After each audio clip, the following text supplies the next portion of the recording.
If you're new here, I want to tell you that we upload a new English learning video every single day to help you speak naturally, sound confident, and reach your next level of fluency.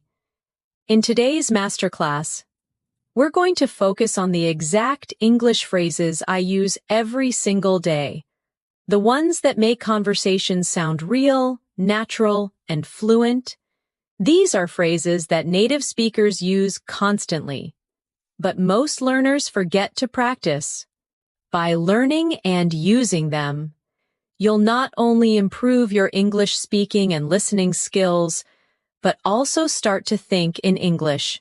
Without hesitation, we'll explore how to use these daily phrases in different real-life situations, at home, at work, in cafes, on calls, when you agree or disagree, when you show surprise or emotion, and along the way, you'll get practice exercises and speaking prompts to help you use them naturally and confidently.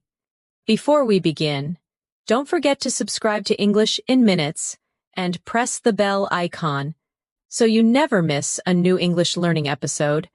That helps you grow every day. So, take a deep breath, get comfortable, and get ready to speak English confidently with me. Let's get started. Let's begin with the kind of phrases that we all use without even realizing how powerful they are in daily communication. For example, phrases like, "You know what I mean? That makes sense," or "I totally get you."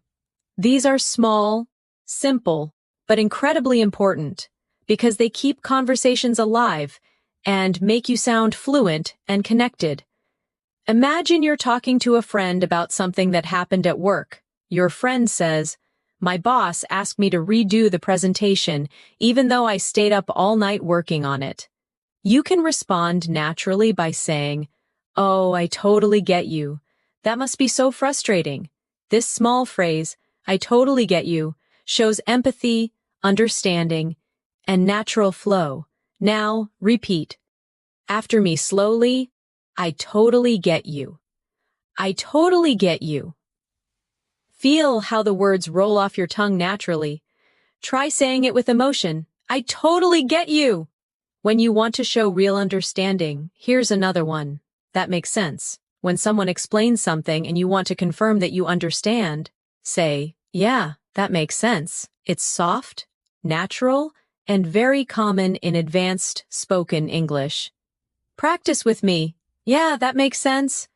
Try again. A little faster this time. "Yeah, that makes sense. Excellent." Now let's practice using both phrases in a mini conversation. You say, "I couldn't finish my report because my computer crashed." Your friend says, "Oh, I totally get you. That must have been so annoying." You reply, "Yeah, it was. But now everything's fixed, so it's fine." Your friend responds, "That makes sense. Did you notice how natural that sounds? None of those lines sound robotic or textbook. They sound like real conversation, and that's exactly what we want to practice today." When you speak English every day, it's not about using difficult or fancy words. It's about using phrases that carry emotion, intention, and rhythm. That's what fluent speakers do. They connect words with feelings. Now let's move into another group of phrases you can use every single day.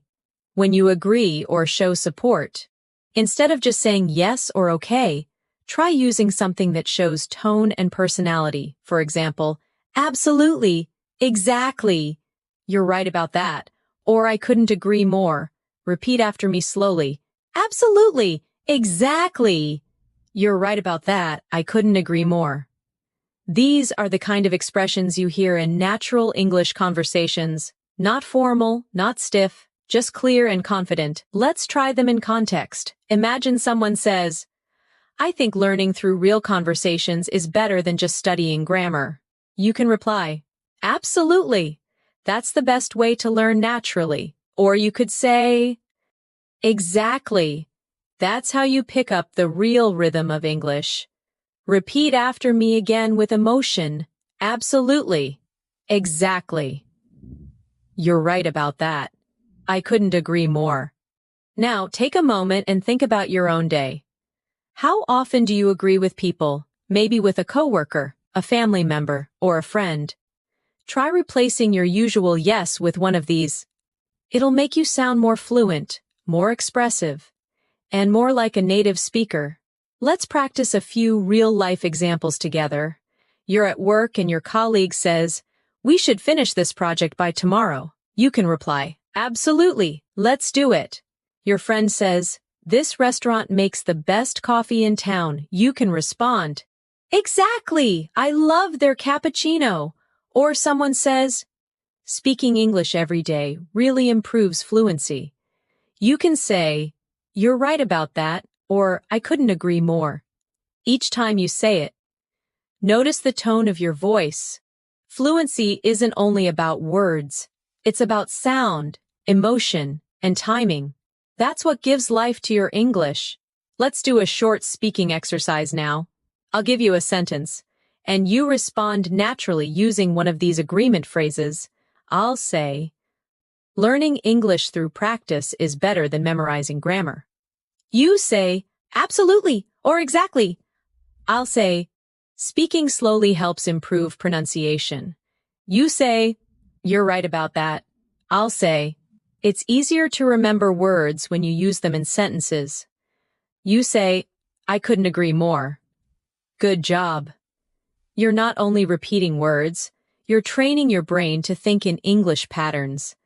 Now let's move into another everyday area. Expressing emotion. When something surprises you, don't just say, "Oh," or "Really." Try these instead. "No way." "You're kidding." "That's unbelievable." Or "Are you serious?" For example, your friend says, "I met your favorite actor yesterday." You can say, "No way. You're kidding." These reactions add life to your speech and make you sound emotionally connected, not robotic. Let's repeat together. "No way! You're kidding! That's unbelievable! Are you serious?" Try saying them with emotion. Feel the rise in your voice when you express surprise. The energy in your tone makes the English feel alive.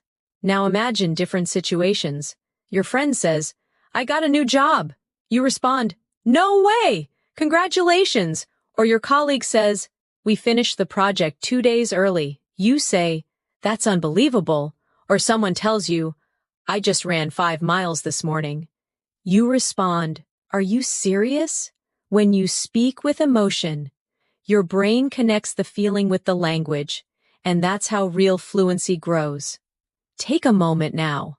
Close your eyes if you want, and imagine yourself talking to someone confidently in English. You use these phrases naturally. Your tone is calm, your rhythm smooth, your words flowing easily. That's the power of practice. So whenever you learn a new phrase, don't just read it, say it out loud, use it in your daily life, and let your brain build the rhythm of English. Now let's move a little deeper into daily communication. Every conversation has moments when you need to show interest, to keep the dialogue flowing, or to make the other person feel heard. In advanced English, we do this not by long sentences, but by using short, friendly, responsive phrases. Imagine you're listening to someone talk about their weekend, and you want to show you're engaged. Instead of staying silent or saying only, "Yeah," try using natural listener phrases like, "Oh, really? That's nice. Sounds great. Good for you." Or "I see what you mean. Let's practice together slowly." "Oh, really? That's nice. Sounds great. Good for you. I see what you mean." Now, here's a small dialogue for practice. A friend says, "I finally started going to the gym again after 2 months." You respond, "Good for you. That's amazing." Then they add, "It's tough to stay." "Consistent, though." You reply, "Yeah, I see what you mean." Notice how this little rhythm keeps the conversation warm and alive. It shows that you're not only listening, but connecting emotionally. Now repeat with me, imagining the tone of a real conversation. "Good for you." Excited tone? "I see what you mean." Understanding tone? "Sounds great." Friendly tone? You can even record yourself saying these lines. Listen back and check the tone. the more natural it sounds, the closer you are to advanced fluency. Let's continue. When you're having a casual chat in English, you'll also need small fillers, the words native speakers use to think while speaking. Phrases like, you know, I mean, well, actually, or let me think. These are essential for sounding smooth and natural. Let's practice them with meaning. If someone asks, why did you choose that restaurant? You can say, well, I just like the atmosphere there. If you're explaining something, say, it's one of those places that feels cozy and calm. If you want to clarify, say, I mean, it's not fancy, but it's nice. And if you're thinking, use let me think. To buy time naturally, repeat after me now. Well, I mean, actually, let me think. These are not empty words. They show confidence and control. Without them, your English might sound too direct or mechanical. With them, your sentences flow like a native speaker's rhythm. Let's create a short practice exercise.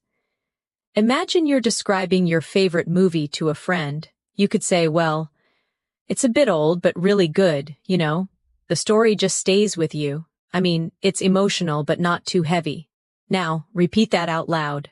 Copying the tone, feel the pauses, the small breaks, the natural thinking sounds. That's how real people speak English every day. Now let's shift to another group of daily life phrases. Polite expressions you can use anywhere in advanced English. Being polite doesn't mean being overly formal. It means sounding soft, respectful, and kind. Instead of saying, give me that, you can say, could you pass me that, please?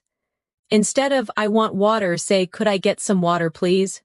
Or instead of wait, say just a second, please.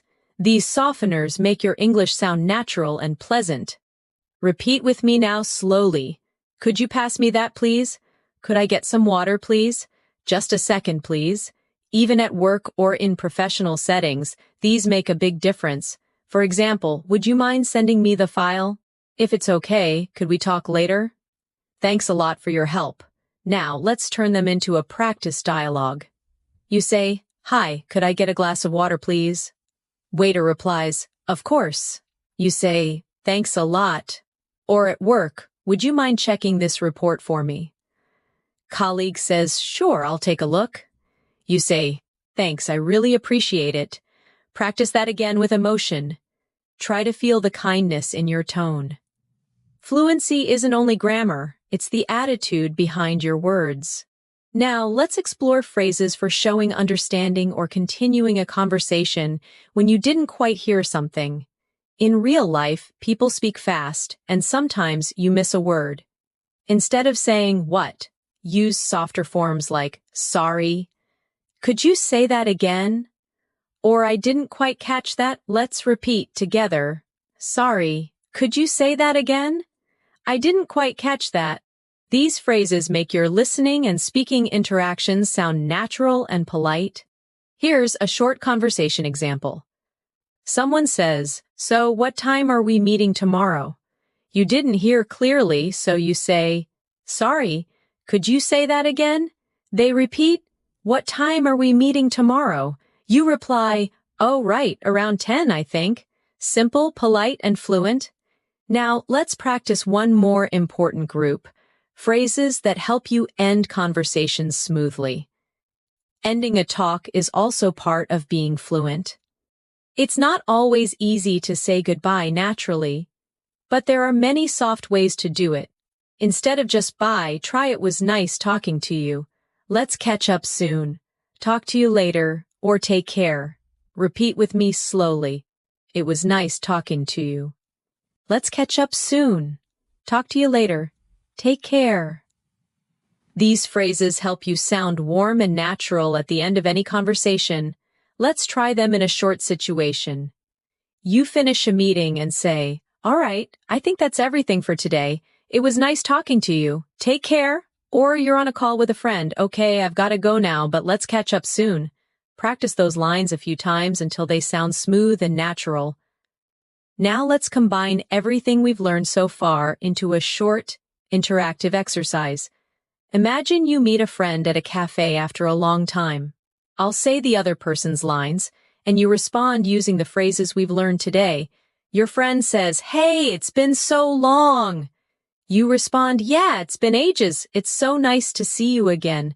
They say, "I just started a new job last month." You say, "Oh, really? That's great. Good for you."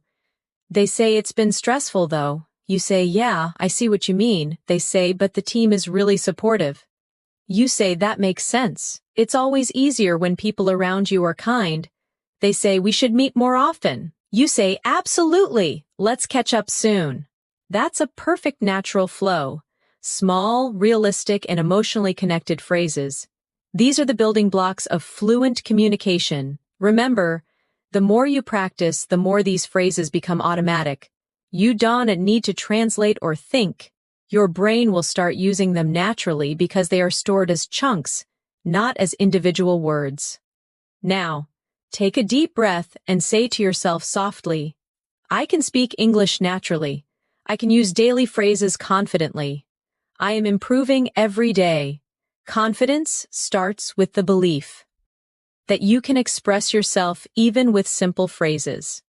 The goal is not perfection, it's connection. In the next section, we'll continue expanding these ideas and learn how to use advanced linking phrases, expressions that help you connect ideas smoothly and sound more natural in every situation. Now let's talk about one of the most powerful tools in advanced English speaking, linking phrases. These are the small expressions that help your sentences flow together, making your speech sound natural and connected, instead of broken or robotic. Think about how native speakers connect their thoughts in conversation. They don't just stop after every idea.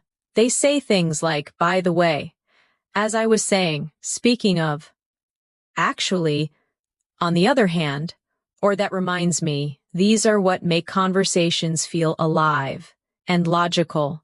So let's explore them together, one by one, with natural examples you can use in your daily life. Imagine you're talking about your weekend and suddenly remember something else you want to share. You can say, "Oh, by the way, I watched that movie you recommended."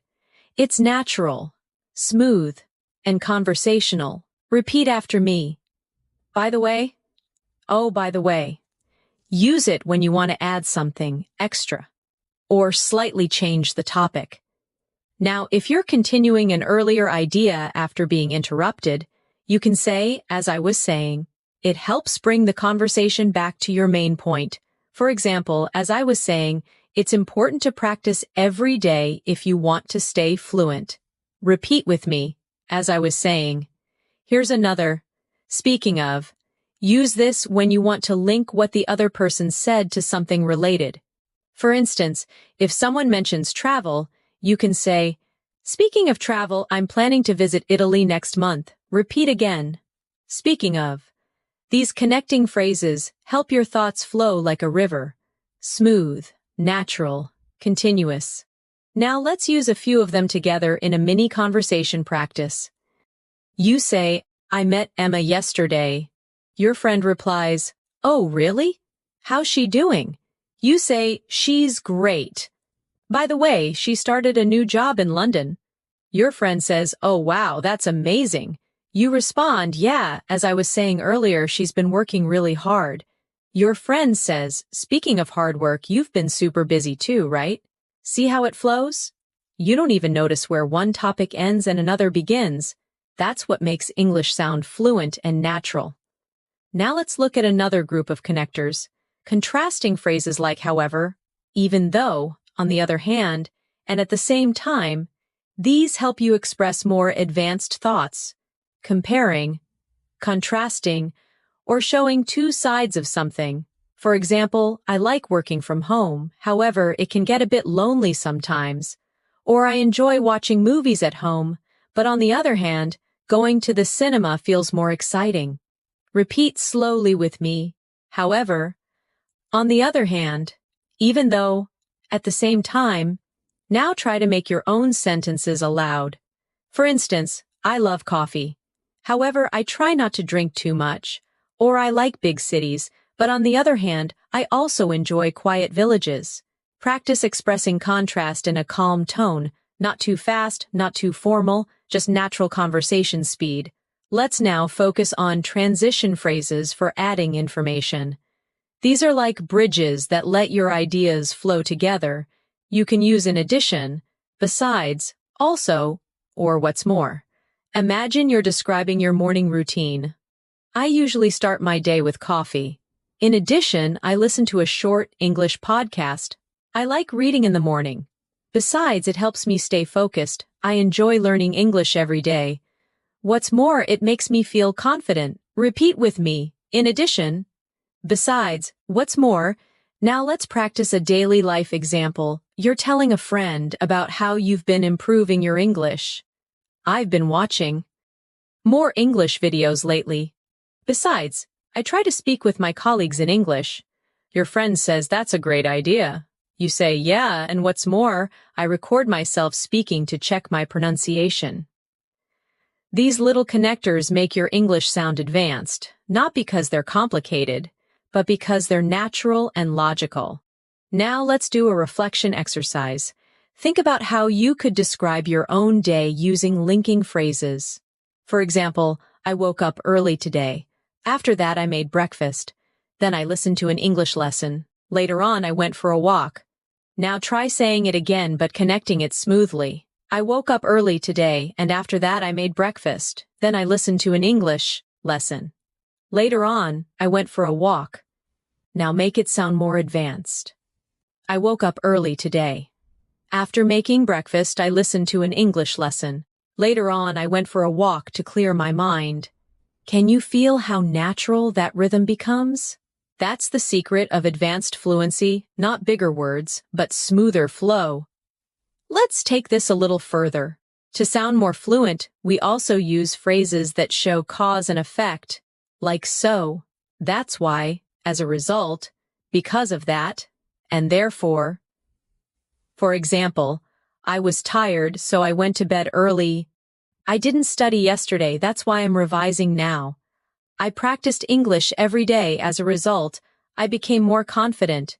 I listened to more English podcasts, therefore, my listening improved. Repeat these lines softly with me.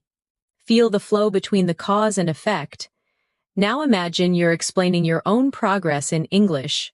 You could say, I started learning English consistently, and as a result, I feel more confident when I speak. Now try that again, but this time without reading.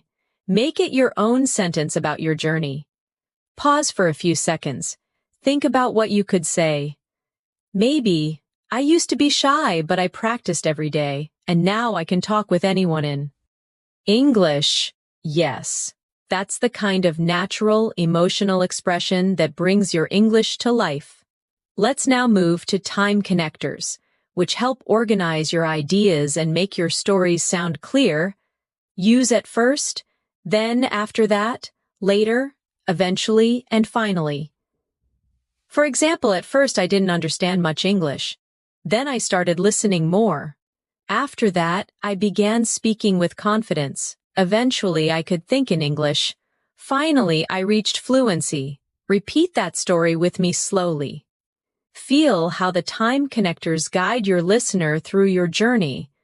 At first, pause, then pause. After that, pause, later, pause, eventually, pause. Finally. That's exactly how fluent speakers tell stories. One thought flowing into another. Now let's try a mini storytelling exercise together.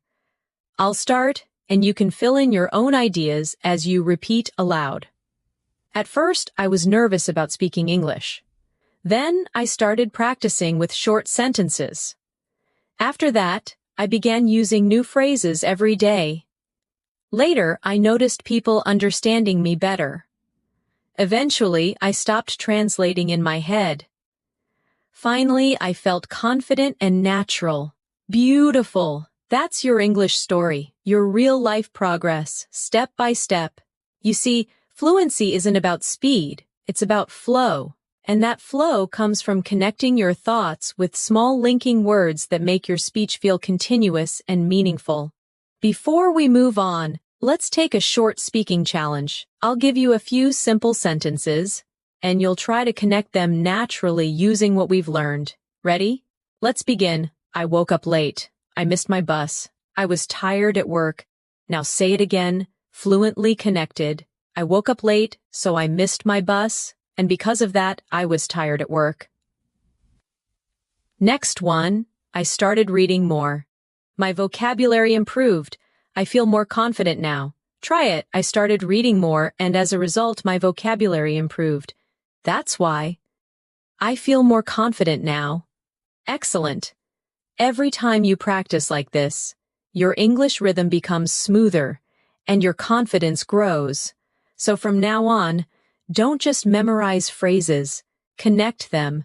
Think in full flowing sentences that tell a story, express emotion, and link your thoughts naturally. You are not just learning English, you're building the habit of speaking smoothly, confidently, and clearly, just like a fluent speaker.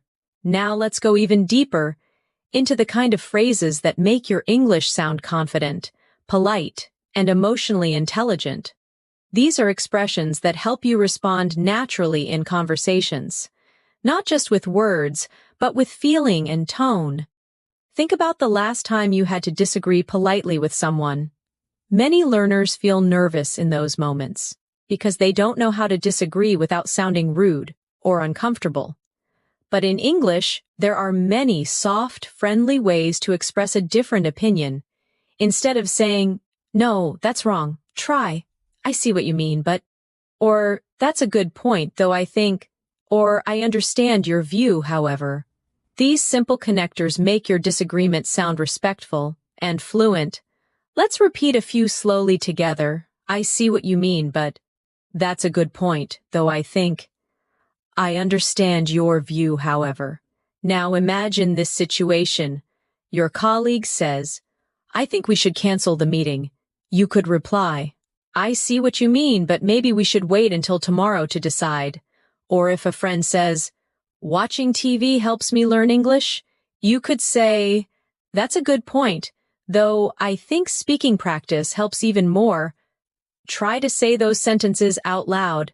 Feel the calm and polite tone behind them. That's advanced English. Confident, but kind. Here's a little speaking exercise for you. I'll give you a sentence, and you'll respond politely using one of these disagreement phrases. I'll say, "I think grammar is the only thing that matters in English." You say, "I see what you mean, but vocabulary and practice are just as important." I'll say, "You should only speak English when you're perfect." You say, "That's a good point, though I think learning happens through mistakes." Excellent. You're learning how to sound mature, respectful, and fluent, all at the same time. Now let's move to another area of daily communication, showing appreciation and gratitude. Fluency isn't only about accuracy, it's also about attitude. When you express gratitude naturally, you create warmth and connection in conversation. Of course, you already know thank you, but fluent speakers use many variations depending on the situation. For example, "Thanks a lot, I really appreciate it. That means a lot to me. You've been so helpful. That's so kind of you." Let's repeat together slowly. "Thanks a lot, I really appreciate it. That means a lot to me. You've been so helpful. That's so kind of you." Now imagine you're in real situations. A friend helps you move something heavy. You say, "Thanks a lot, that's so kind of you." A coworker helps you with a task. "I really appreciate your help today." Someone compliments you. You can say, "Thank you, that means a lot to me." Now let's switch to how we respond to thanks in natural ways. Instead of just saying welcome, try, "No problem, anytime." "My pleasure," or "Don't mention it." Repeat them softly with me. "No problem, anytime." "My pleasure, don't mention it." These small responses sound warm and natural. For example, "Thanks for helping me out." "No problem at all. I appreciate your time." My pleasure. Thanks for listening. Anytime! Practice those exchanges until they come out automatically. That's how you start thinking in English, by responding without translation. Now let's practice a little emotional connection through phrases that express encouragement and positivity. You can use these to motivate others, or even yourself. Repeat after me. You're doing great. Keep it up. Don't give up. You've got this. I'm proud of you. Believe in yourself. These may sound simple, but they're the heartbeat of daily spoken English. Warm, uplifting, and real. Let's practice in context. A friend says, "I'm nervous about my English test." You respond, "Don't worry, you've got this." Your coworker says, "I'm trying to improve my presentation skills." You say, "Keep it up. You're improving every day." Someone says, "I made a mistake while speaking." You respond kindly, "That's okay, everyone makes mistakes. You're doing great." Now, turn those phrases toward yourself for a moment. Whisper them to yourself. I'm doing great. I'm improving every day. I can speak English with confidence. That small self-talk is powerful. It trains your brain to believe in your growth, and that belief fuels fluency. Now let's go into everyday conversation phrases that help you show curiosity. Phrases that help you ask questions in a friendly, advanced way, instead of just asking why or what. Use these soft, natural options. How come? What made you decide that? I was wondering, could you tell me a bit more about that? Or what's that like? Repeat after me. How come? What made you decide that? I was wondering, could you tell me a bit more about that? What's that like? Now, imagine you're talking to a friend who just moved to another city. You ask, how come you decided to move? Or what's life like there? Or your coworker says they've started learning Spanish. You say, that's interesting. What made you decide to learn Spanish? These phrases make your questions sound soft and caring. You're not interrogating, you're connecting. Now let's practice using them together in a realistic scene. You say, "Hey, I heard you started working out again." Friend replies, "Yeah, I joined a new gym last week." You say, "Oh, that's great! What made you decide to join?" Friend says, "I just wanted to feel healthier."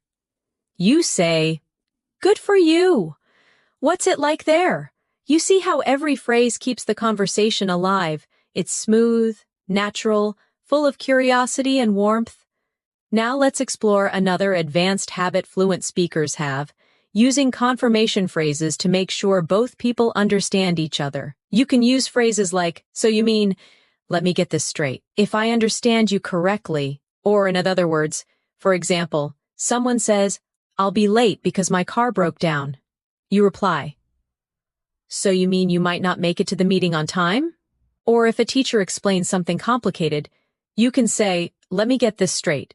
You're saying, "We only need to submit one report, right?" Repeat after me slowly. "So you mean, let me get this straight, if I understand you correctly." In other words, these are natural, intelligent ways to show that you're listening carefully. They also make your English sound more confident and professional. Let's practice them in a quick dialogue. Your colleague says, "We're moving the meeting from Monday to Wednesday." You say, "So you mean there's no meeting on Monday anymore?" They respond, "Exactly." You say, "Got it, thanks for letting me know." Perfect! That's the rhythm of real English communication. Short, polite, and clear. Now, let's take a small speaking challenge. I'll describe a situation, and you respond using any phrase we've learned so far. You meet someone new at work. What can you say? Maybe, "Nice to meet you. How's your first week going?" Someone gives you good news. How can you respond? Try, "That's amazing. I'm so happy for you." Someone thanks you for help? How do you reply? Say, "No problem, anytime." Someone shares a different opinion. What can you say? "I see what you mean, but I have a slightly different view." Each response builds your English muscles. The more you use them, the stronger your fluency becomes. Now, let's finish this section with a small reflection exercise. Close your eyes for a moment. Take a deep breath and imagine yourself speaking English fluently. With confidence, you walk into a room, greet people naturally, respond politely, express yourself clearly, and leave the conversation with a smile. That image in your mind isn't just imagination, it's a preview of your future self. Every phrase you're learning today is taking you one step closer to that version of you. You're not just memorizing sentences, you're building habits, emotions, and rhythms that will stay with you for life. So keep repeating these daily phrases. Use them when you text, when you talk to friends, when you think to yourself. Every small practice moment adds up to massive improvement. You're doing amazing so far. Keep going. And remember, fluency is built one phrase at a time. Let's keep going. Because now we're going to explore one of the most powerful skills in English communication. Small talk. Small talk is not small in meaning. It's a huge part of sounding fluent, confident, and friendly in daily life. It's what helps you connect with people naturally, without pressure, in advanced English. Small talk isn't about deep conversations. It's about creating comfort. It's how you start communication in cafes, offices, elevators, meetings, or even while waiting for something. Let's begin with simple, realistic examples. When you meet someone, instead of just saying hello, try something warmer like, "Hi, how's your day going?" Or "Hey, how have you been?" Or "Good to see you again." These small differences immediately make your English feel friendly and approachable. Repeat after me softly. How's your day going? How have you been? Good to see you again. Now imagine you're at work, and you meet a colleague in the morning. You could say, "Morning! How's everything?" Or "Hey, hope your day's starting well." And if someone asks you, "How's your day going?" You can respond naturally with phrases like, "Pretty good so far," "Can't complain," "It's been busy, but good," or same old, same old." Repeat after me again. "Pretty good so far," "Can't complain," "It's been busy, but good." Same old, same old. These are real everyday answers that you'll hear from native speakers all the time.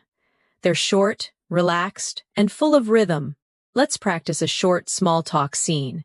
You say, "Hey, how's your day going?" Your friend replies, "Pretty good so far."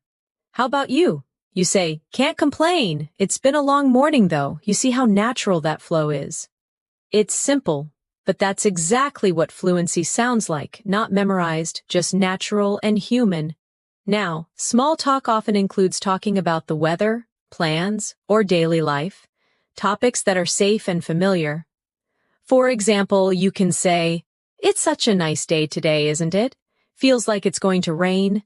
It's been really cold lately. This week's going by so fast." Now, repeat after me with natural rhythm. "Such a nice day today, isn't it? Feels like it's going to rain. It's been really cold lately. This week's going by so fast." Now, imagine adding your opinion or emotion after it. "It's such a nice day today, isn't it? Perfect for a walk."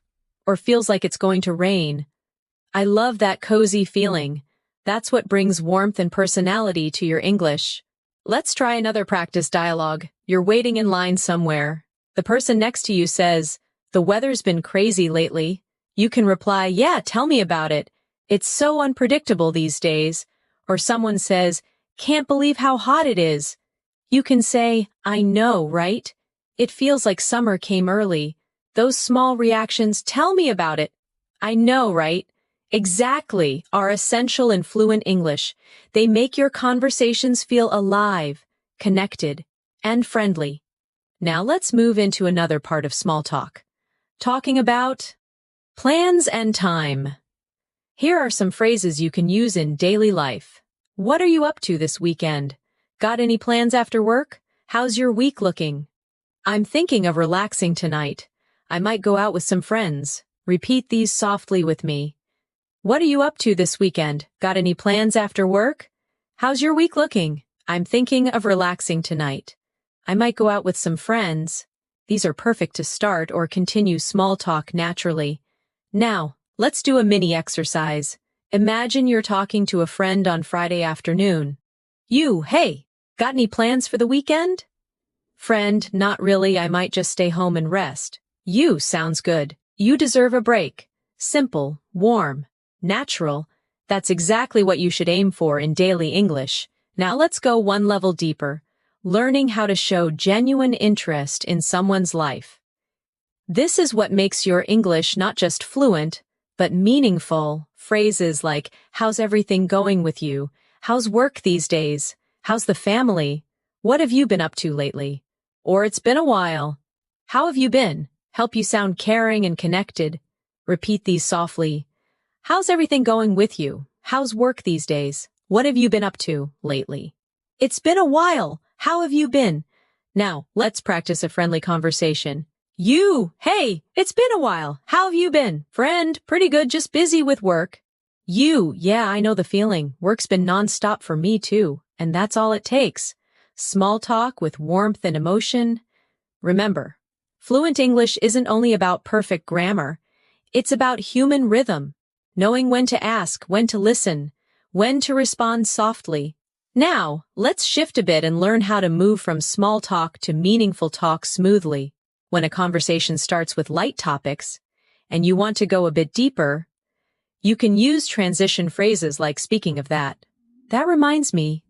Actually, I've been thinking about, or funny you mentioned that. For example, someone says, I've been working a lot lately. You can say, yeah, speaking of work, have you ever thought about changing jobs? Or a friend says, I watched a movie last night. You say, oh, funny you mentioned that. I just watched a really good one too. These are gentle, natural bridges that move your conversation forward. Now let's practice a few mini dialogues. Friend, I'm thinking of going on vacation soon. That reminds me, I still need to renew my passport. Colleague, I've been drinking more coffee lately. Actually, I've been trying to cut back on it. Friend, I joined a cooking class. Oh really? Funny you mentioned that. I just tried cooking something new yesterday. Now, repeat these aloud at your own pace, feeling the rhythm of conversation as it flows. Let's pause for a moment and reflect on what's happening here. Every time you use a connecting phrase or reaction, you're doing something powerful. You're thinking in English. You're not translating from your native language. You're responding emotionally, directly, instantly. That's what fluency really is. It's not about speed. It's about connection and comfort. Now, let's go through a short self-practice segment. I'll give you some prompts, and you'll imagine yourself answering naturally. Prompt 1. Hey, how's your week been? Your response could be, pretty good, just a bit busy. Prompt 2, it's been raining all day. Your response could be, yeah, tell me about it. It hasn't stopped since morning. Prompt 3, got any plans for tonight? You might say, not much. I think I'll just relax at home. Prompt 4, it's good to see you again. You respond, good to see you too. It's been ages. Each small exchange is a chance to practice fluency, to make your mind react naturally in English. And remember, small talk isn't small progress. Every time you start a chat, greet someone, or make a little comment, you're building your confidence. You're training your brain to use English without overthinking. So, from now on, try to notice opportunities to start small conversations. At the store, in class, at work, online. Use one of today's phrases naturally. Even once a day, that's all it takes to move from learning English to living English. Now that you've learned how to use small talk naturally, let's explore how to keep a conversation going once it starts. Many English learners can start a conversation, but they often struggle to continue it. They run out of things to say or worry about sounding boring. The secret is to build on what the other person says. To keep the rhythm alive with curiosity, reactions, and shared experiences. Let's imagine this together. Someone says, "I went hiking last weekend." Instead of just saying, "Oh, nice," you can respond in a way that keeps the talk alive. "That sounds amazing. Where did you go?" Or "Really? I've always wanted to try hiking. How was it?" See how these questions invite the person to share more. That's how you create natural flow in English. Repeat after me. "That sounds amazing." "Where did you go? How was it?" "I've always wanted to try that." Now, let's practice more examples. Someone says, "I watched a new series on Netflix." You can reply, "Oh, really? What's it about?" Or "Nice. Was it good?" Someone says, "I just started learning guitar." You can respond, "That's so cool. How long have you been playing?" Someone says, "I tried cooking a new recipe." You could say, "That's great. What did you make?" Notice how you're not just reacting, you're inviting. That's what fluent speakers do. They keep conversations open by asking simple, emotional questions that make others feel heard and comfortable. Let's do a speaking challenge together. I'll say a sentence, and you imagine your natural follow-up question. I say, "I'm planning a trip next month." You might respond, "Oh, nice. Where are you going?" I say, "I've been feeling a bit tired lately." You could respond, "Oh no. Have you been getting enough rest?" I say, "I've been learning English for 3 years now." You might say, "That's great. What's helped you the most?" Perfect. You're learning how to sound engaged and natural, not just polite, but emotionally connected. Now, sometimes in a conversation, you'll need to show surprise, empathy, or emotion to make your words sound alive. Native speakers do this with short, expressive phrases like, "Oh, wow, that's incredible. Really? That must be tough. Good for you." Or, "That's so funny. Let's repeat a few together." "Oh, wow, that's incredible. Really? That must be tough. Good for you. That's so funny." Now let's use them in short examples. A friend says, "I finally got a promotion." You respond, "Oh, wow, congratulations, that's amazing." Someone says, "I woke up at 5 a.m. to go running." You reply, "Really? That's so early. Good for you." Another friend says, "I lost my phone yesterday." You respond, "Oh no, that must be tough." These small emotional reactions keep your speech full of energy and warmth. Now, let's talk about how to share your own experiences naturally. Something that's key to fluency. You don't need long stories. You just need structure and rhythm. Try using this simple flow, context plus detail plus feeling. For example, last night I tried a new restaurant near my house. The food was amazing, and the atmosphere was so cozy. I think I'll go again next week. Or, I started reading a new English book. It's a bit difficult, but I'm enjoying it. Or, I went jogging this morning. The weather was so fresh. It felt great. Now, try creating your own example out loud. Think about something small you did today, maybe drinking your morning coffee, watching a video, or finishing some work, and describe it using that pattern. What you did, a little detail, and how you felt. Pause for a few seconds and practice that now. Excellent. That's how fluent English feels. Calm, clear, and full of life. Now, let's look at another type of phrase, clarifying and confirming phrases that help keep conversations smooth when you need to make sure you understood something. Instead of repeating the same words, you can say, "So you mean," just to be clear. "If I got that right, are you saying that?" Or "Let me make sure I understand." Let's practice them one by one. "So you mean," just to be clear, "if I got that right, are you saying that?" Let me make sure I understand. Now imagine you're in a conversation. Someone says, we'll move the meeting to Friday instead of Thursday. You can respond, just to be clear, that's this Friday, right? Or someone says, I'll bring the document later. You can say, so you mean after lunch? These tiny details make your communication sound professional and careful. You're confirming politely, instead of sounding confused. Let's also look at how fluent speakers give their opinions smoothly. They don't just say, I think, over and over. They vary it with natural alternatives like, in my opinion, from my point of view, if you ask me. To be honest, and personally, I feel that. Repeat softly with me. In my opinion, from my point of view, if you ask me. To be honest, personally, I feel that. Now, practice them in real sentences. In my opinion, listening practice is more important than grammar drills. From my point of view, confidence comes from daily repetition. If you ask me, learning through real examples is the best way. To be honest, I sometimes get nervous speaking too. Personally, I feel that watching English shows helps a lot.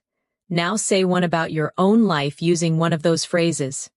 For example, to be honest, I learn best when I speak aloud. Or personally, I feel that writing every day helps me remember new words. That's real fluency, expressing your own thoughts comfortably in English.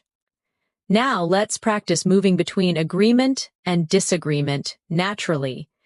When someone says something you partly agree with, you can use, that's true, but I agree to some extent. You have a point though, or I'm not sure I completely agree. Repeat slowly with me. That's true, but I agree to some extent. You have a point though. I'm not sure I completely agree. Let's use these in mini examples. Friend, watching movies is enough to learn English. That's true, but I think speaking practice is also important. Colleague, grammar isn't important at all. I agree to some extent, though it still helps to understand the basics. Friend, everyone should learn a second language. You have a point, though not everyone gets the same opportunity. See how gentle and balanced those sound? That's what makes your English feel advanced and natural. Now let's practice using phrases for giving suggestions and advice. Instead of saying you should, you can soften it with, maybe you could. Have you tried? It might be a good idea to. Or you might want to. For example, maybe you could watch short videos every day to improve your listening. Have you tried keeping a small notebook for new words? It might be a good idea to practice shadowing out loud. You might want to listen to slow English audio before sleeping. Repeat these softly. Maybe you could. Have you tried? It might be a good idea to. You might want to.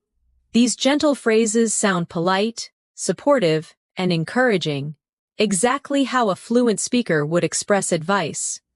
Let's do a short reflection exercise now.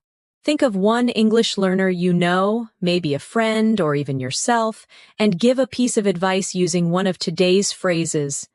Maybe, have you tried speaking with yourself in the mirror? Or you might want to listen to English music to pick up rhythm? Or it might be a good idea to record your own voice to track progress. See how natural it sounds? You're not commanding, you're guiding. That's the beauty of fluent English. It's both kind and confident. Now take a deep breath. You've already learned how to agree, disagree, show curiosity, express emotion, and give advice. These are the real tools of everyday communication. And here's something very important. When you use all of these phrases together, you stop studying English and start living it. Your goal is not to remember every single word, but to build the habit of responding in English naturally. So the next time someone talks to you, listen carefully. Don't translate in your head. Just respond with something small and natural like, Yeah, I get what you mean, or that's interesting, or I totally understand. Every time you do that, you are practicing real fluency. Now that you've learned how to express ideas and feelings clearly, let's explore something equally powerful: how to sound natural in everyday English through rhythm, pauses, and filler expressions that make your speech feel alive and confident. You see, native speakers don't always speak perfectly or in complete sentences. They use pauses, small words, and sounds like, well, you know, actually. And so, to give their brain time to think, these aren't mistakes. They're part of the natural music of English conversation. For example, if someone asks, "What do you think about learning English online?" You might say, "Well, I think it's great because you can learn anywhere." Or if someone says, "Do you like watching movies in English?" You could respond, "Yeah, actually, I do. It really helps with pronunciation." Let's repeat those softly. "Well, actually, you know." So, these are gentle connectors that make your English sound smooth and effortless. Let's do a small practice exercise. I'll give you a few questions, and you'll answer naturally using one of these fillers at the start. Question 1. Do you study English every day? You can answer, "Well, I try to. Some days are harder than others." Question 2. Do you like learning through videos? You could say, "Yeah, actually, I do. It keeps things interesting." Question 3. Do you think English grammar is important? Try, "I think grammar matters, but practice matters more." That's the sound of real conversation. Relaxed, thoughtful, and genuine. Now let's talk about another important feature of fluent English: intonation. That's how your voice rises and falls naturally when you speak. Intonation shows emotion and makes your words sound alive. For example, when you ask a question like, "Really?" your voice goes up slightly at the end. When you show understanding with "I see," your tone drops slightly to show calmness. When you say, "That's amazing," your tone rises with excitement. Practicing these tones helps you sound expressive and confident. So let's do a few together. Say softly, "Really?" with rising tone. "I see." With falling tone. "That's amazing." With rising tone. "Oh, that's too bad." With soft, low tone. When you train your ear for tone and rhythm, you'll notice how English carries emotion through sound, not just words. Now, let's look at some advanced conversation habits. How to change topics smoothly and how to end conversations politely. Sometimes you need to move from one topic to another without sounding abrupt. You can use phrases like "Anyway, by the way," "Speaking of which," or "That reminds me." For example, "Anyway, let's get back to what we were talking about," or "Speaking of travel, I've always wanted to visit Japan." Repeat after me softly. "Anyway, by the way, speaking of which, that reminds me." Now, when you want to end a conversation, don't just say bye. Instead, use friendly closing phrases like "It was great talking to you," "Let's talk again soon," "I'll catch you later," "Take care," or "Have a good one." Practice them now with emotion. "It was great talking to you. Let's talk again soon. I'll catch you later. Take care." These soft endings help your English sound polite, natural, and mature. Let's see how they sound in a full conversation. You, "Anyway, I should probably get going soon." Friend, "Yeah, me too. It was great talking to you." You, "Same here. Let's catch up again sometime." Beautiful, calm, fluent. That's exactly how English conversations flow in real life. Now let's add one more layer: reactive phrases that show you're emotionally present in the conversation. Phrases like, "I know what you mean." "Exactly. Totally. That's so true, right? And tell me about it." Show empathy and shared understanding. Repeat them with me. "I know what you mean." "Exactly. Totally. That's so true, right? Tell me about it. Now, let's see how they appear in real-life talk. Your friend says learning English can be exhausting sometimes. You say, tell me about it. Someone says, it's hard to find time to practice. You reply, I know what you mean. A coworker says, speaking every day really helps. You say, exactly. Practice makes progress. Notice how these phrases make you sound connected and real, like someone who's emotionally part of the moment. Let's move into something deeper. Expressing feelings and emotions. When you talk about how you feel, you become more relatable and human in English.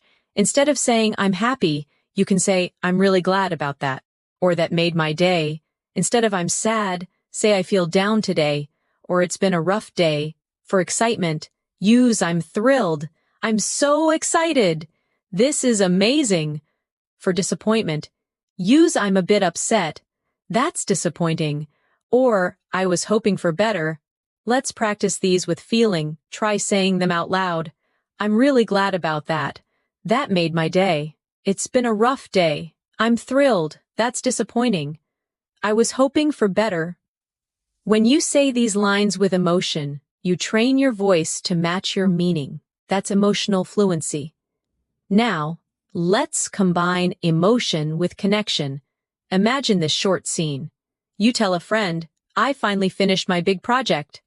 Friend says, that's amazing. You must feel so relieved. You say, yeah, I'm thrilled.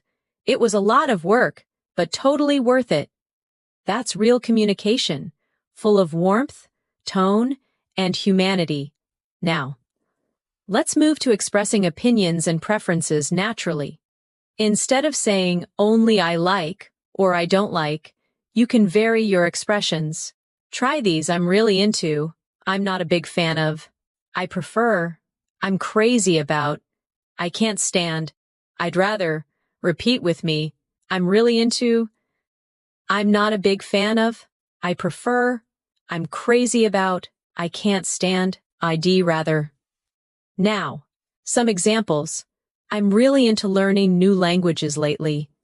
I'm not a big fan of spicy food. I prefer morning walks to evening ones. I'm crazy about photography. I can't stand waiting in long lines. I'd rather stay home tonight. Now, make your own small sentence out loud using one of these patterns. Try one about food, music, movies, or hobbies. Each time you say it, your fluency strengthens because you're connecting English with your real feelings.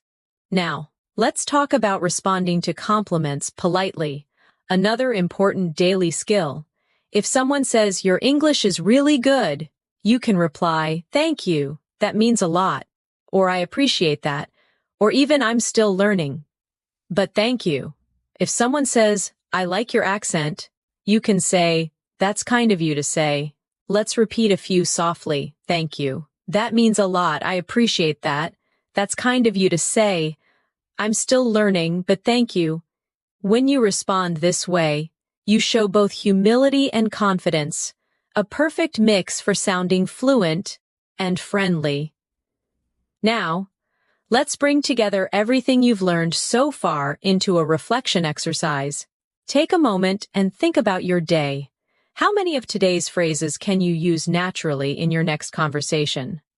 Maybe start with, how's your day going? Or, that sounds great. Or actually, I've been practicing English a lot lately. The more you speak like this, the more automatic it becomes. Remember, fluency isn't just about vocabulary, it's about connection, tone, emotion, and rhythm. You are already developing all of these by practicing these everyday phrases with me. So, keep repeating them aloud, keep feeling them, and keep imagining yourself using them in real life. That's how fluency takes root in your mind. You're doing wonderfully so far. Let's keep building this natural flow step by step, because by the end of this session, you'll not only know these phrases, you'll own them. Let's continue our fluency journey together, because now I want you to start feeling how English becomes part of your thinking, not just something you study, but something you live every day. When you speak English naturally, you don't think about grammar rules or translation. You focus on the message, on the rhythm, on the feeling of connection with another person. That's what these everyday phrases help you build: confidence and flow in real conversation. Let's explore some more useful expressions that make your communication sound clear and advanced, the kind that native speakers use without realizing how powerful they are. Let's start with time phrases, little expressions that describe when something happens, because they help structure your storytelling naturally.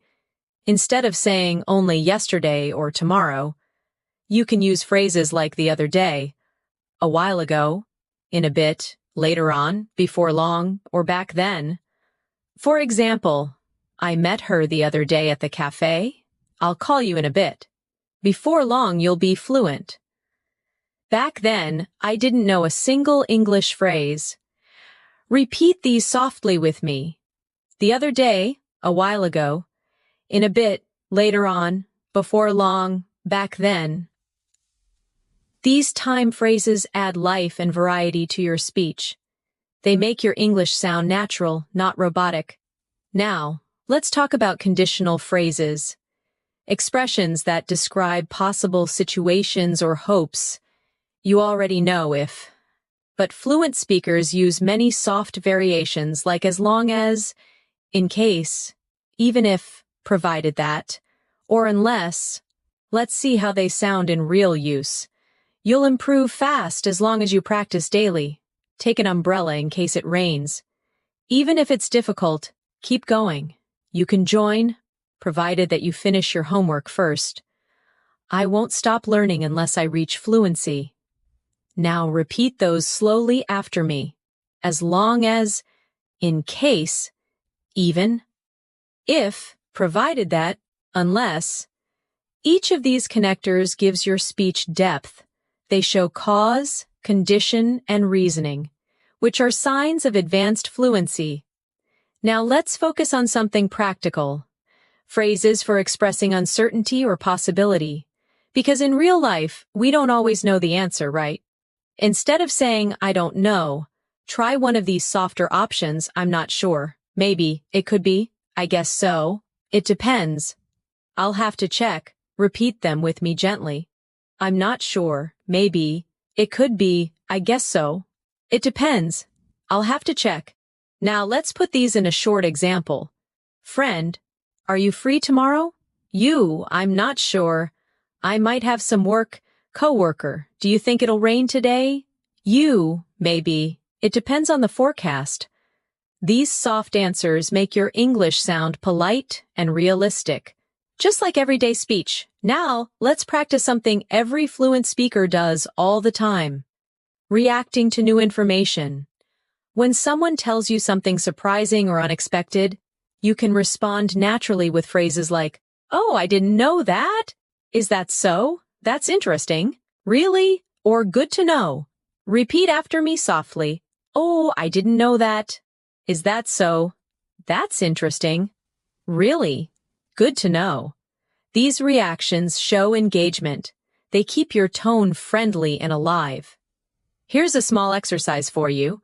I'll say something, and you respond with one of these phrases. I say, did you know English has more than 1 million words? You say, oh, I didn't know that. I say, coffee was discovered over 1,000 years ago. You say, that's interesting. I say, the word okay is understood almost everywhere in the world. You say, really? Good to know, see? Simple reactions make conversations flow beautifully. Now let's talk about phrases that help you manage conversations professionally. These are great for meetings, group discussions, or polite conversations. For example, when you want to share your opinion, say if I may add something, or from my experience. When you want to politely interrupt, say sorry to interrupt, but, or can I just say something here? When you want to agree diplomatically, say I think you're absolutely right, or that's a very good point. Repeat them with me softly.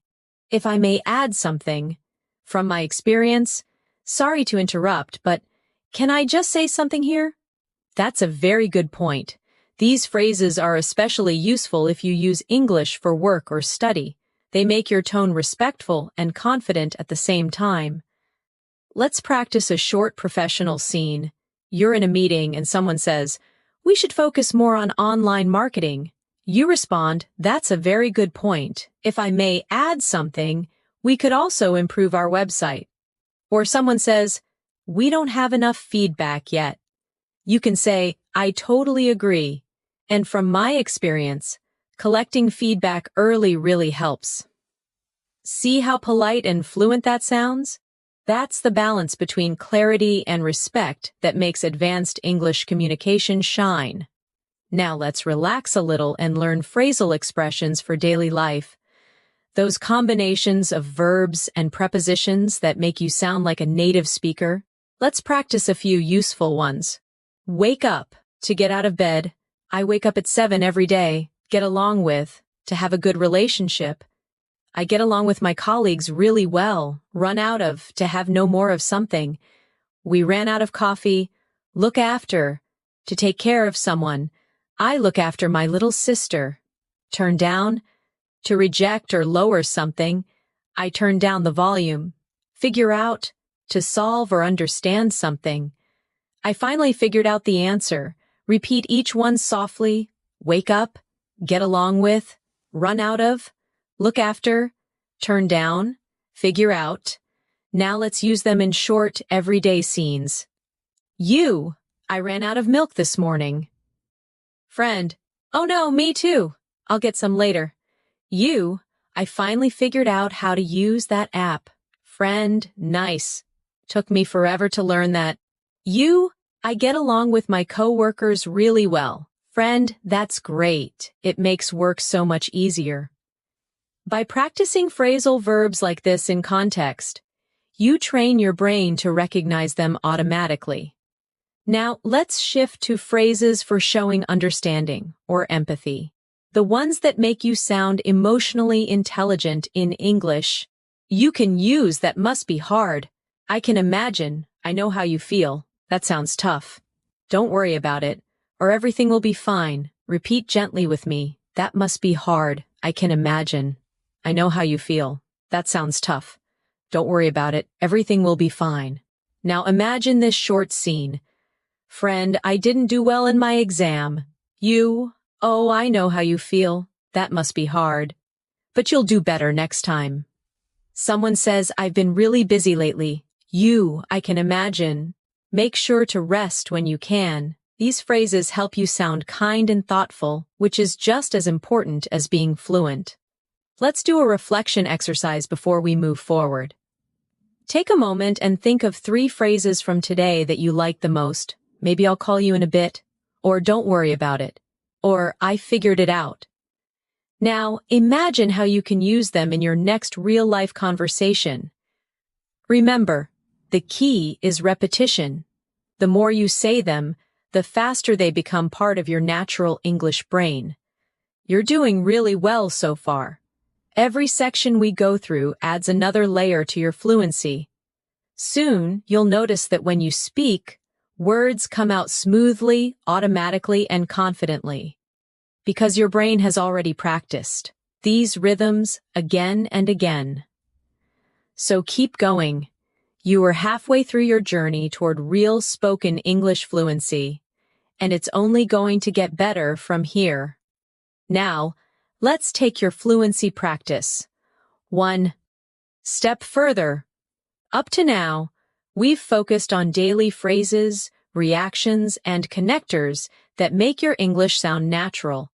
But real communication is not only about words, it's about rhythm, emotion, and confidence in how you deliver your message. So in this section, we'll focus on how to express yourself fully in any situation. Whether you retelling a story, giving an opinion, or sharing a personal experience. When you tell a story in English, structure matters. Most fluent speakers naturally follow a pattern. They set the scene, add details, and share feelings. Let's try that together. Imagine you're describing your weekend. You can begin like this. It all started on Saturday morning.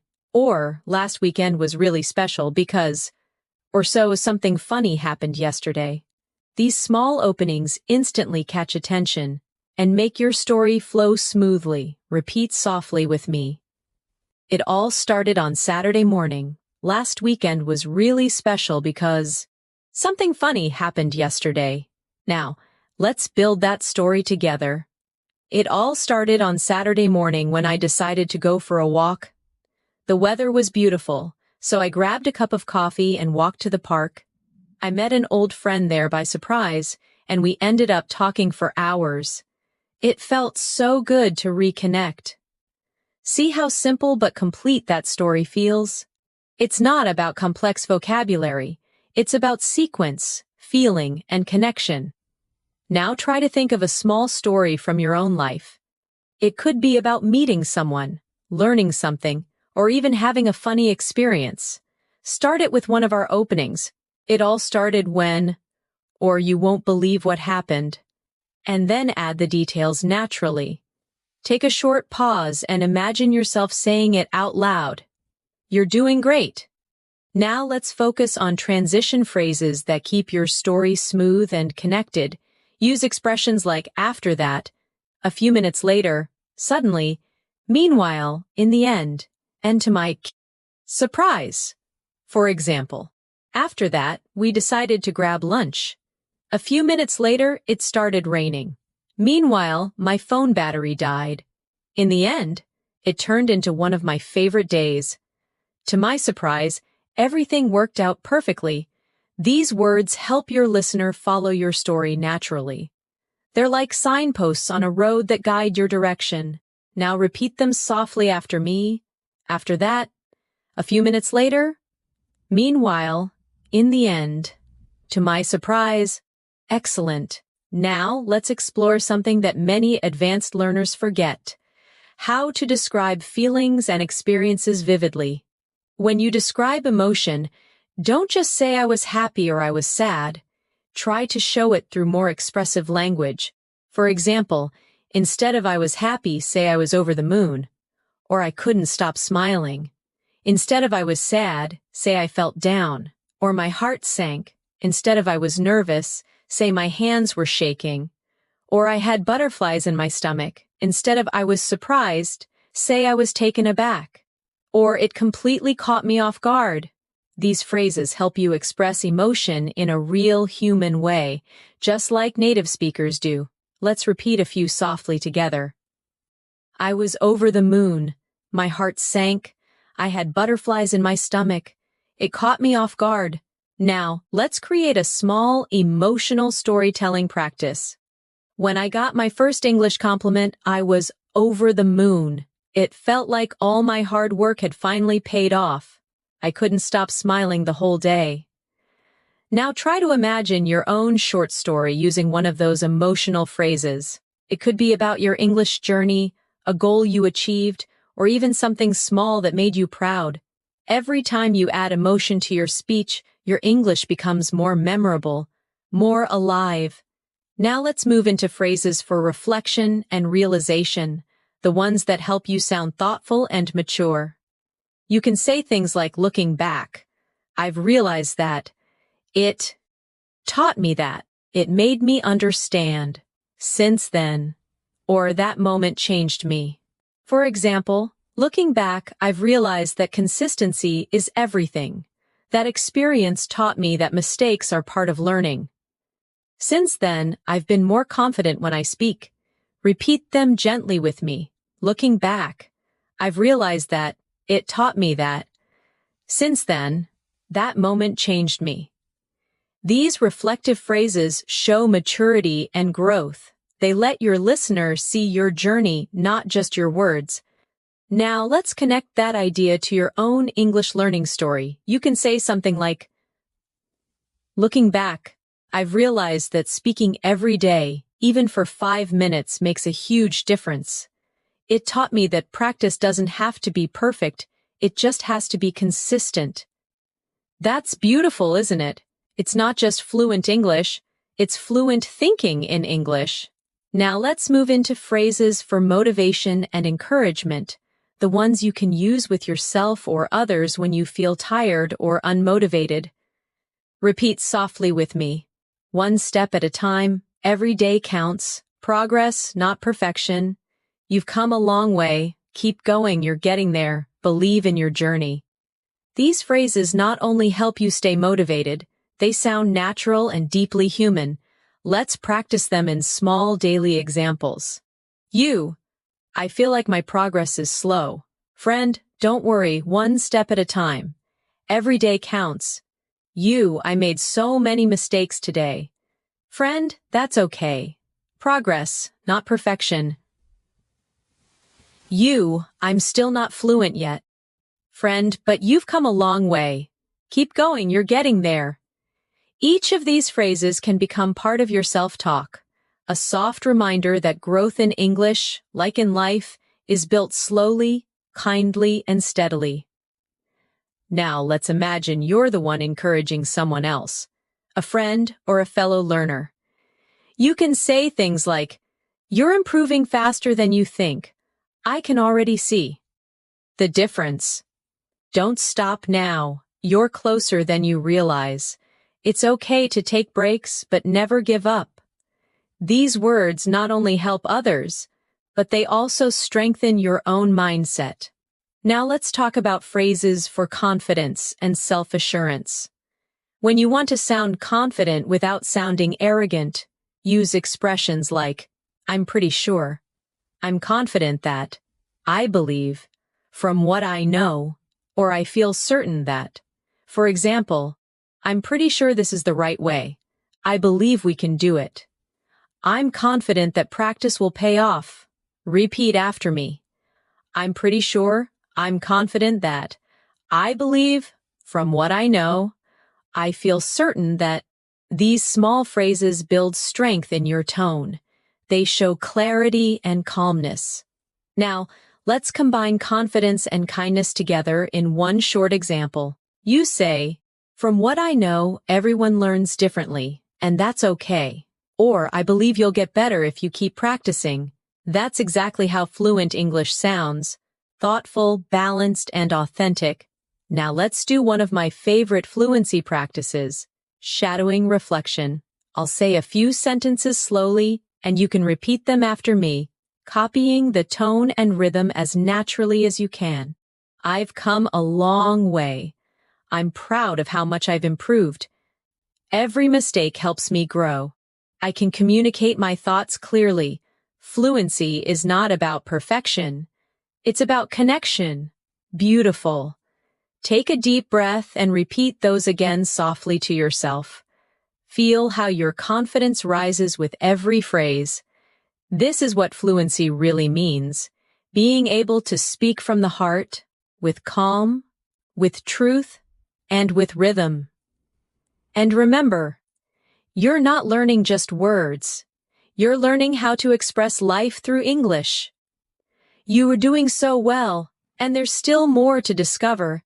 Let's keep going, because the more you speak, the more natural you become, and the more English starts to feel like your language. Now that you're learning to express yourself confidently, let's explore how to sound smooth and natural when you connect ideas in longer conversations. Because fluency isn't only about what you say, it's about how easily your words flow from one thought to the next. One of the best ways to build this flow is by using linking expressions for explanation and reason. These help you explain why or how something happens in a natural way. Let's practice some of them together. That's because the reason is, you see, basically, in other words, to put it simply, repeat them softly after me. That's because the reason is, you see, basically. In other words, to put it simply. Now, here's how you can use them in real sentences. I enjoy learning English. That's because it connects me with people from around the world. You see, the key to fluency is daily consistency. Basically, practice turns knowledge into confidence. In other words, the more you use English, the more natural it feels. These linking expressions let your thoughts move naturally. They're the glue that holds your ideas together. Let's keep going with phrases that organize your ideas when you're speaking for longer. You can say first of all, secondly, finally, or for casual speech, to start with. Then again, on top of that, last but not least. For example, first of all, you need motivation. Secondly, you need a daily routine. And finally, you need patience. Or in a friendly tone. To start with, I love English movies. On top of that, I enjoy learning new expressions from them. Repeat these softly now. First of all, secondly, finally, on top of that, last but not least. These are especially helpful if you're giving a presentation or explaining something. They make your English sound organized and professional. Now let's practice a small activity together. Imagine you're giving simple advice on learning English. Say, first of all, listen more than you speak. Secondly, repeat what you hear. And finally, don't be afraid to make mistakes. Excellent. That's fluent, clear, and confident English. Now let's learn phrases for expressing preference and comparison. Because fluent speakers often describe what they like or choose in subtle ways. Instead of only saying, I like A more than B, you can use, I'd rather, I prefer, I tend to, I usually go for, I'm more into, or I don't really go for. For example, I'd rather stay in than go out on weekends. I tend to wake up early, it helps me focus. I'm more into quiet cafes than crowded ones. I don't really go for spicy food. Repeat them softly with me. I'd rather, I prefer, I tend to, I usually go for, I'm more into, I don't really go for. You can use these to sound natural when you're describing habits, tastes, or lifestyle choices. Now, let's talk about phrases that show possibility and likelihood. They help you sound realistic and balanced when you speak. You can use it might, it could, there's a chance, it's likely that, or I wouldn't be surprised if. For example, it might rain later, so take an umbrella. It could be a good idea to practice in the morning. There's a chance we'll meet again soon. It's likely that you'll improve quickly if you stay consistent. I wouldn't be surprised if you become fluent this year. Repeat them softly with me now. It might. It could. There's a chance. It's likely that. I wouldn't be surprised if. These phrases make your tone sound thoughtful. Not too strong. Not too weak. Just natural. Now let's practice conversation repair phrases. Useful when you don't understand something. Or when you need time to think. Try, sorry, what was that again? Could you repeat that? Let me think for a moment. What I mean is, how should I put it? I'm trying to say that. Repeat gently with me. Sorry, what was that again? Let me think for a moment. What I mean is, how should I put it? These expressions buy you time and keep conversations smooth. Even when you hesitate. That's exactly what fluent speakers do too. Now let's add phrases for balancing opinions. Those little bridges that show understanding while you express your view. For example, I see your point, but that's true, although you're right to some extent. At the same time, on the one hand, on the other hand, let's repeat them softly together. I see your point, but that's true, although you're right to some extent. At the same time, on the one hand, on the other hand. Now, imagine this scene. Someone says, learning English grammar is boring. You respond, you're right to some extent, but it's useful for building a foundation. Someone says, I don't think pronunciation matters much. You say, I see your point, but pronunciation helps others understand you clearly. These soft connectors help you sound balanced and intelligent, calm disagreement instead of conflict. Now, Let's look at phrases for making suggestions politely, especially in group settings. Use, why don't we? What if we? Maybe we could. How about? Or it might be better to. For example, why don't we try practicing together this weekend? What if we focused on speaking today? Maybe we could take turns reading aloud. How about watching a short English video? It might be better to start with the basics first. Repeat them softly with me. Why don't we? What if we? Maybe we could. How about? It might be better to. These phrases are polite, friendly, and cooperative, perfect for daily and professional situations alike. Now let's go into phrases for expressing certainty and doubt. Both are important for balanced speaking. When you're sure, you can say, definitely, for sure, absolutely, no doubt about it. I'm positive. When you're unsure, you can say, I'm not completely sure. It's hard to say. I might be wrong, but I'm not certain. Repeat with me softly, definitely, for sure, absolutely, no doubt about it. I'm positive. Now the softer ones, I'm not completely sure. It's hard to say. I might be wrong, but I'm not certain. These subtle shifts in tone show maturity. They make your English sound flexible, not black and white. Now, let's talk about phrases that show enthusiasm or encouragement, because positive energy makes your English feel alive. Use, that's awesome. That's brilliant. Good job. Keep it up. You nailed it. I'm so proud of you. Repeat them cheerfully with me. That's awesome. That's brilliant. Good job. Keep it up. You nailed it. I'm so proud of you. Use them not just with others. Say them to yourself too. Every time you finish a practice session, tell yourself good job. Or I nailed that today. That small positive self-talk will keep your motivation strong and your brain confident. Now let's imagine a full conversation where all these skills come together. You're chatting with a friend about learning English. To put it simply, consistency matters more than perfection. Friend, yeah, I guess so. Basically, you just need to make it part of your day. Friend, true, but sometimes I don't have time. I see your point, although even 5 minutes helps. Friend, maybe we could practice together online. That's awesome. Let's do that. See how natural that sounds? That's not textbook English. That's real-life communication, flowing with comfort and confidence. Before we move further, take a slow breath and reflect for a moment.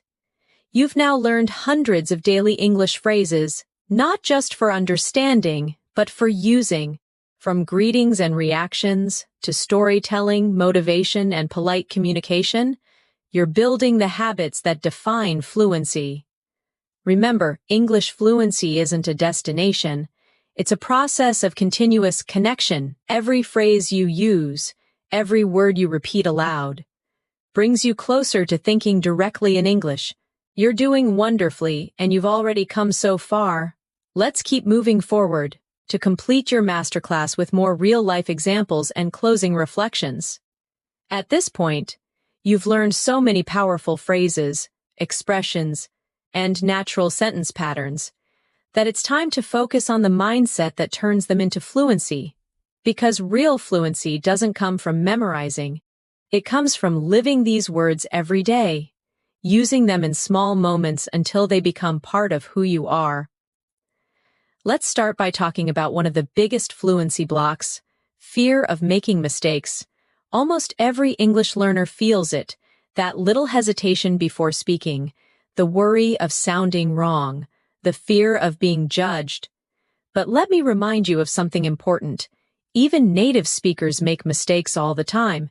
They forget words, repeat themselves, say things like or and yet they keep going, they keep communicating.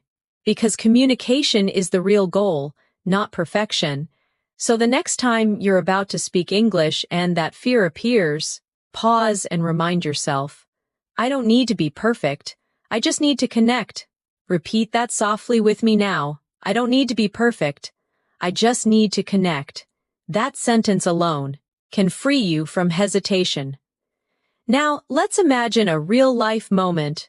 You're talking to someone, and suddenly you forget a word.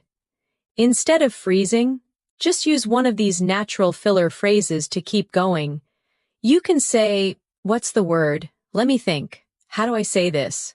Or it's kind of like, for example, I went to, what's the word? A bakery. Or it's kind of like a park, but smaller. These phrases keep the conversation alive and show confidence even when you pause. Let's repeat them softly together. What's the word? Let me think. How do I say this? It's kind of like, that's fluency, not speed, but smoothness. Now, let's talk about another important point. Thinking in English, many learners try to translate from their first language, but that slows everything down. Instead, start building thoughts directly in English, even for small things. When you wake up, say to yourself in English, "I'm getting up now." When you eat, think, "This tastes good." When you walk outside, say, "It's such a nice day." These simple sentences turn English into your inner language, one you no longer have to search for. Repeat after me softly. I think in English every day. I describe my life in English. I can express myself naturally. Now let's move to another powerful fluency skill, self-correction without panic. When you make a mistake, don't stop completely, just fix it smoothly and continue. For example, she goes to work early, or he lives near me. See how natural that sounds? Fluent speakers do that constantly. They self-correct softly, with calm rhythm, and move forward. Practice this now. Say something, make a small mistake, then correct yourself politely. I was watching TV. She plays the piano. That's how you turn fear into fluency. Now let's talk about how to build English habits in your everyday routine. Try setting small, specific actions like listening to one English video a day, writing a short diary in English every night, speaking to yourself in English for 2 minutes before bed, or describing what you're doing as you go through your day. Each of these activities trains your brain to treat English as normal, not foreign. Repeat softly. English is part of my daily life. I practice naturally every day. I enjoy the process. Now let's focus on how to keep your motivation alive, because fluency is not only about skill, but also about energy and mindset. Whenever you feel tired or discouraged, remind yourself why you started learning English in the first place. Maybe it's to travel freely, connect with people globally, get a better job, or express yourself confidently. Whatever your reason, hold it close. It will carry you through the hard days. Say this softly to yourself. I'm learning English for me. I'm improving step by step. I'm proud of my progress. You see, motivation doesn't come from outside. It grows from your own belief in yourself. Now, let's talk about how to make English learning fun and creative, because when you enjoy something, you learn faster and remember more. Instead of studying from textbooks alone, listen to English songs and try to sing along. Watch your favorite shows with subtitles and repeat small lines. Read short articles about topics you love, maybe food, travel, science, or stories. And most importantly, make English part of your hobbies. If you love cooking, watch English recipe videos. If you love sports, read English sports news. If you love movies, join English discussions online. This turns English into a lifestyle, not a subject. Repeat softly. I live in English. I learn through what I love. English is part of my world. Now, let's talk about one of the most beautiful ways to grow. Talking to yourself in English. Many people underestimate this technique, but it's one of the most powerful fluency tools ever, because when you talk to yourself, you're not afraid of mistakes. You're free to express anything, and you're constantly thinking in English. You can do it anytime, while walking, cooking, or even getting ready in the morning. Describe what you're redoing, what you're thinking, or how you feel. Say things like, I'm getting dressed. I feel tired, but I'll finish this. I'm planning my day. I'm going to have breakfast now. These small moments become powerful practice. Let's do a short daily routine example together. I woke up early today. I brushed my teeth, made some tea, and checked my messages. Now I'm watching an English video to start my day. Simple, real, effective. That's the sound of natural English in everyday life.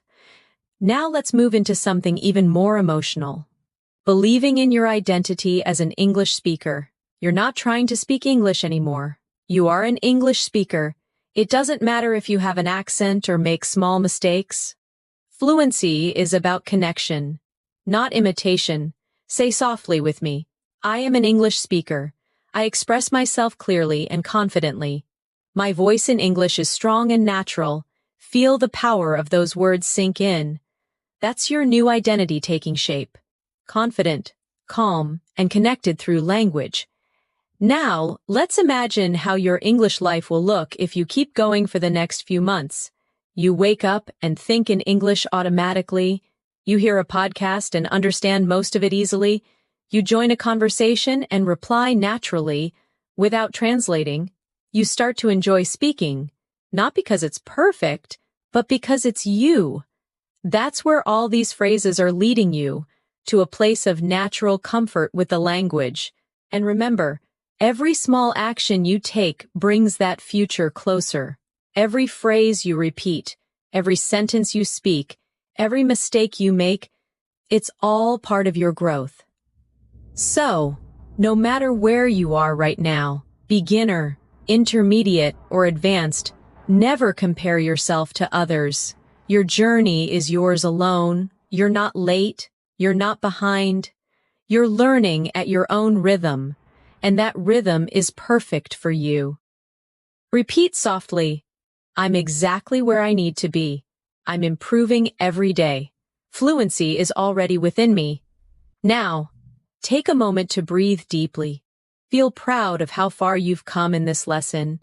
You've practiced phrases, connected ideas, learned natural tone, and built emotional connection with the language. That's what real fluency looks like. Quiet confidence, gentle persistence, and a heart that never stops learning. So, keep walking on this path with trust and joy. Every single phrase you've learned in this masterclass is a building block, a piece of your new English voice. You're not just learning to speak, you're learning to express your soul in another language. You've reached the final part of this advanced English fluency masterclass. Take a slow breath and let yourself feel proud for staying with me through this journey.